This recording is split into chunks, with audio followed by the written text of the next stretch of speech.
parang nag-e-extra service siya.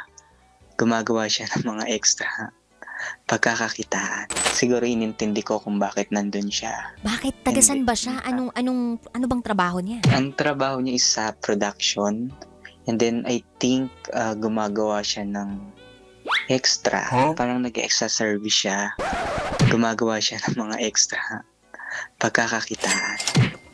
Kasi halos lahat kasi dun sa app, parang ganun yung mga offer. So nag-try nga ako ng true love sana that time. Pero yun nga, nakilala ko naman siya. Naging okay naman kami ngayon.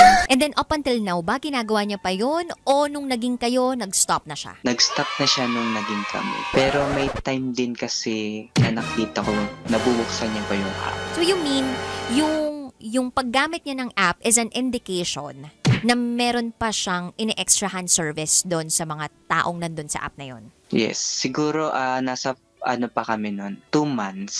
And then, nung nahuli ko siya, sinabi ko na parang ayoko ng ganon. Gusto ko siya lang, ganon. Gusto ko ako lang. And then, kung papatuloy siya ng ganon, baka parehas kaming, alam niyo, malagay kami sa sitwasyon na magkaroon kami ng sakit. Oh, no! Pero ikaw, faithful ka talaga sa kanya. Loyal ka talaga.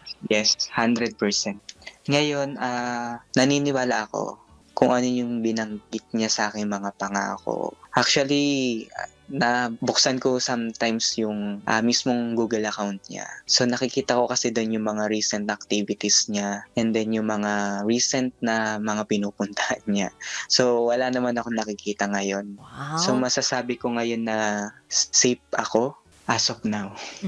Wow! Enjoy na enjoy sa mga videos namin. Nako, Marami pa niyan dito, kabisyo. Kaya para mas feel good ka, I-like mo na ang video na to. At mag-subscribe na sa aming YouTube channel! Don't forget to click the notification bell Para lagi kang updated sa amin.